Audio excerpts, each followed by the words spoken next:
રામ રામ દોસ્તો. બાજારું મીડિયા કેટલાનો ભોગ લેશે સમજાતું નથી દોસ્તો. એક યુવાન રીબડાનો ગામનો છે અને એની ઉપર ખોટો દુષ્કર્મનો આરોપ એક છોકરીએ લગાડ્યો. 17 વર્ષની છોકરી પાસે મોડલ છે, એની પાસે ખોટા આરોપો લગાવડાયા અને એ જ એક યુવાનની જિંદગી બરબાદ કરાવી નાખી દોસ્તો. એ વ્યક્તિ નિર્દોષ છે એવું હવે સાબિત ક્યાંથી કરવાનો હતો? બસ એણે આત્મહત્યા કરીને એ સાબિત કરી આપ્યું કે એ નિર્દોષ છે દોસ્તો. અને જેટલા પણ આરોપો બાજારું મીડિયાએ લગાવ્યા હતા ને એ હરામખોર નીચ કક્ષાની છે. એ વાત આજે સાબિત થઈ જાય છે દોસ્તો. કારણ કે આ વ્યક્તિ ઉપર 2 દિવસથી બાજારું મીડિયાએ નિર્ભય કરીને એક ન્યૂઝવાળા છે, આ લોકો આદુ ખાઈને પડી ગયા હતા દોસ્તો. કોઈ પણ જાતની સાબિતી વગર આને દુષ્કર્મનો આરોપી ખાલી હતો તો પણ એણે દુષ્કર્મ આચર્યું છે અને આવા ખોટા આરોપો લગાડ્યા.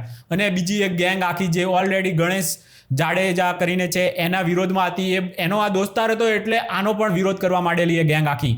અને અફસોસ છે આ પાટીદાર સમાજનો યુવાનની હત્યાના જવાબદાર એ પણ પાટીદાર સમાજના એ હરામખોરો પણ થોડા ઘણા ખરા તો ખરા જ. આ ખોટું મારાથી બોલાય છે નહીં એટલે હું પાટીલ સમાજનો છું ને તો એ મારે સાચું બોલવું જ પડશે. આ લોકોને જ્યારે એ લોકોએ રાજનીતિ શરૂ કરેલી ને દોસ્તો ત્યારે સમજાઈ ગયું કે આ કોકનો જીવ લેશે. હવે આ બાજારું મીડિયા જે હદે ગણેશ ગોંડલની વાહે પડી ગયું હતું પણ આવા નિર્દોષ યુવાનોની પણ જિંદગી બરબાદ કરવા, કારણ કે ખાલી એનો હાથે ફોટો હતો એના કારણે એ વ્યક્તિએ કોઈ ગુનો નહોતો કર્યો છતાં પણ એને પણ બરબાદ કરી નાખ્યું, એના પરિવારને બરબાદ કર્યું. આ હરામખોર બાજારું મીડિયાને ઊંઘ કેવી રીતે આવતી હશે?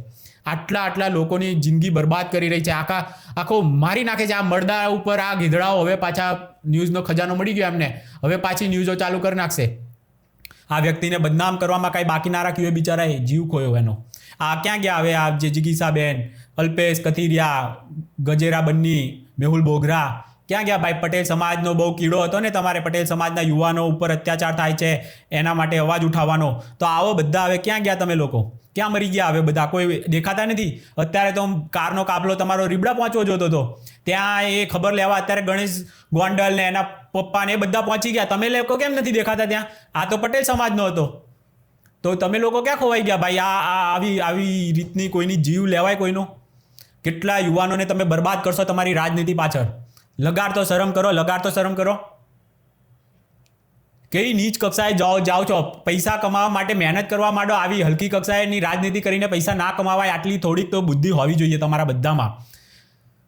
કેટલાના જીવ લેશો તમે? ખોટા એવા હારા માણસો ઉપર ખોટા આરોપો નાખો છો. તમારી પાસે સાબિતી હોય તો જાઓ, કોર્ટ કચેરીના રસ્તા ક્યાં નથી? અને અમુક તો પાછા વકીલને એવા બધા થયેલા છે તો જાઓ ને કોર્ટમાં લડો ને જેટલું, અને જે પણ હોય ખોટા લુખા તત્વો બધાને જેલ કરાવડાવો.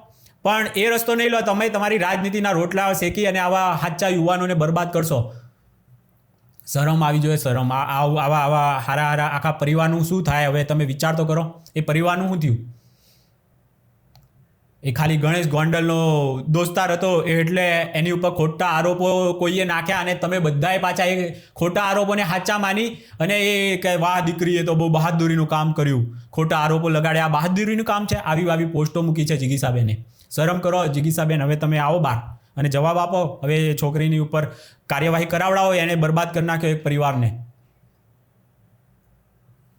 એ અલ્પેશભાઈને પણ પહોંચી જાઓ. હવે તો કોઈ હવે રાહ ના જોતા કોઈ તમારી માનું ધાવણનું દૂધનું ને આવી બધી ચેલેન્જો ફેંકે એનું. તમે આ વ્યક્તિના પરિવારને હવે ન્યાય અપાવવા માટે પહોંચી જજો. આ બધા જે બિન્ની ગજેરા છે એ બધા રૂપિયા લઈને જ આ અમુક હરામખોરો, આ બધા હારા માણસોની પાછળ આ લોકો, બીજો કોઈ એમનો ધ્યેય નથી હોતો. રૂપિયા ખાય અને બધાની હોપારી લેતા હોય છે અને બાજારું મીડિયામાં કુદાકૂદ કરતા હોય છે. તો હવે શરમ કરો, લગારે લાજ શરમ જેવું હોય ને તો આવો બધા સામે અને ન્યાય અપાવો. હવે તો પટેલ સમાજનો અત્યાર સુધી તો કાંઈ નહોતું. પેલો જાટ પરિવારના છોકરા માટે બધું આટલી બધી કુદાકૂદ કરતા હતા, તો હવે તો પટેલ સમાજના યુવાનની પણ હત્યા થઈ ગઈ. એને બિચારાને મરવા માટે મજબૂર કરી નાખ્યો. હવે ક્યાં ગયા તમે લોકો?